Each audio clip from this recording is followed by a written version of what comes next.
এটাও কি মানা যায়? আজকের দিনে দাঁড়িয়ে পুরীতে এই টাকায় এই রকম অসাধারণ সব রুম পাওয়া যাচ্ছে, তাও পুরীর মন্দিরের একদম কাছে। এখানে দেখতে পাচ্ছ, আশা করি এটা হচ্ছে কি জগন্নাথ মন্দির এইখানটায়।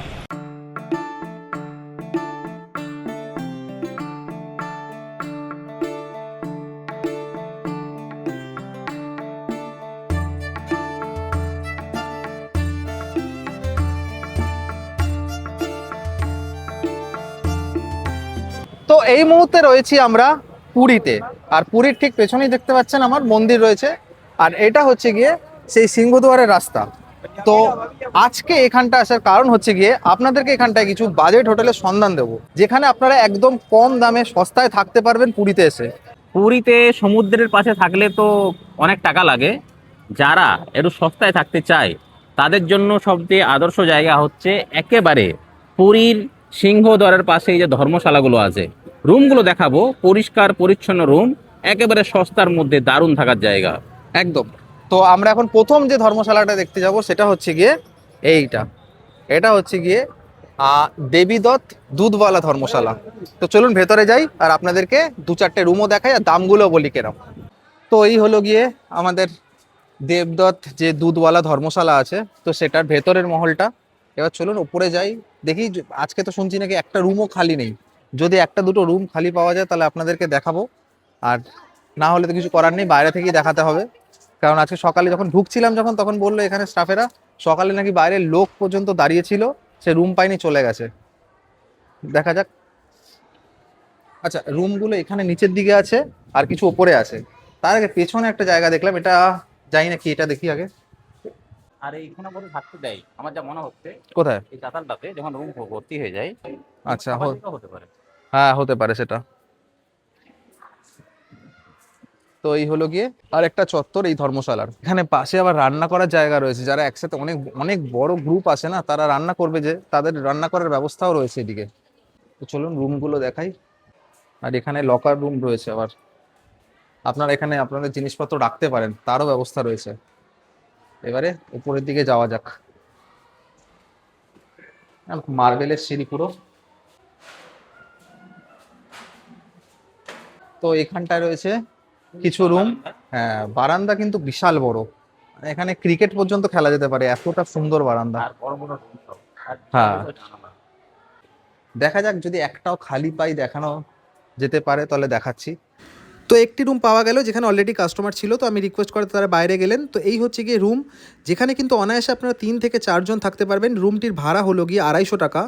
একটি মানুষের থাকার জন্য যা যা বেসিক জিনিসের দরকার তাই রয়েছে। খাট রয়েছে, তোষক রয়েছে, গায়ে দেওয়ার জন্য চাদর রয়েছে, লাইট এবং পাখা রয়েছে, এবং সাথে থাকছে একটা অ্যাটাচ বাথরুম।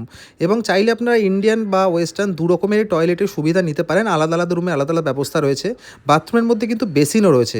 আর পুরো ধর্মশালাটা কিন্তু মার্বেল ফিনিশিং করা, তার জন্য কিন্তু দেখতেও খুব সুন্দর লাগে। এই দেখুন সামনে দিয়ে মেন রোড, যেখান দিয়ে আমরা প্রবেশ করলাম, আর এই দিকে হচ্ছে মন্দির। তো এখানে পরিষ্কার লেখা আছে বারান্দায় কিন্তু রান্না করা যাবে না, রান্না করার জন্য আলাদা জায়গা রয়েছে। ওপরে এটা হচ্ছে কি, আমরা এখন এসেছি 3 তলায়। প্রত্যেক কটা রুমই পুরো ফুল, আর বেশিরভাগ রুমগুলোতেই লেডিস রয়েছে। তা আমি রিকোয়েস্টও করতে পারছি না যে রুম আপনাদের দেখানোর জন্য। দেখছি যদি একটাও পাওয়া যায় খালি। তো ফাইনালি 3 তলার একটা রুম খালি পাওয়া গেল। চলুন রুমটা এবার দেখি। প্রথমে রুমের ভাড়া বলার আগে রুমটাকে দেখুন, এত পরিষ্কার পরিচ্ছন্ন। এটাও কি মানা যায় যে এটা একটা ধর্মশালা রুম? এতটা পরিষ্কার পরিচ্ছন্ন, এতটা সুন্দরভাবে বেড গোছানো রয়েছে, দেখে তো মনে হচ্ছে কোনো একটা হোটেলে যেন এসেছি। যাই হোক, এবার চলুন বাথরুমটা দেখাই আপনাদের। বাথরুমটা পুরো নিট অ্যান্ড ক্লিন একদম। আর দু রকমেরই কিন্তু সুবিধা রয়েছে, ইন্ডিয়ান এবং ওয়েস্টার্ন। তো আপনারা যেটা পছন্দ আপনাদের সেইভাবে বুক করতে পারেন। আর এই রুমের ভাড়া হলো কিন্তু মাত্র 400 টাকা। তো এই রুমে কিন্তু আপনারা অনায়াসে 3 থেকে 4 জন থাকতে পারেন। হোটেলের নাম্বার ডেসক্রিপশন বক্স এবং ভিডিও স্ক্রিনে যাবে, চাইলে ফোন করে আরও বিশদে জেনে নিতে পারেন। তো এখানটা এরকম রান্না করে তারা নিজেরা খাওয়া দাওয়া করছে। দাদা, আপনার নামটা বলুন। কোথা থেকে এসছেন? বাঁকুড়া। বাঁকুড়া থেকে এসছেন? বাঁকুড়ায় থাকলাম। তো এখানে কবে থেকে আছেন? আমি এসেছি কালকে। কালকে? হ্যাঁ। তো আপনি কোন রুমটায় আছেন? এই রুমটা। এই রুমটাতে কতজন মিলে আছেন আপনারা? 6 জন মিলে। 6 জন। তো কেমন লাগলো, কেমন এখানটা এসে? ভালো লাগছে। ভালো লাগছে।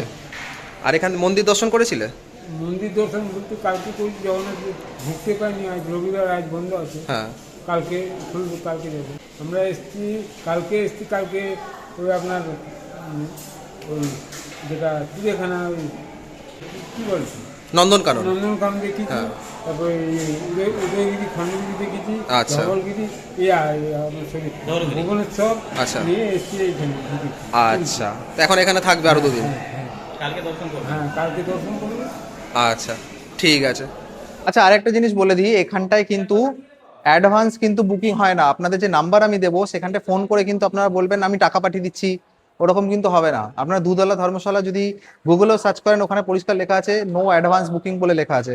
তো অ্যাডভান্স বুকিং কিন্তু হয় না। আপনারা ফোন করে বড়সড় এইটা জিজ্ঞেস করতে পারেন যে রুম আছে কিনা বা কিরকম কি রেট চলছে, ওগুলো জানতে পারেন। কিন্তু রুমের অ্যাডভান্স বুকিং ফোনে নেওয়া হয় না, আপনাদেরকে এখানে এসে স্পট পেমেন্টই করতে হবে।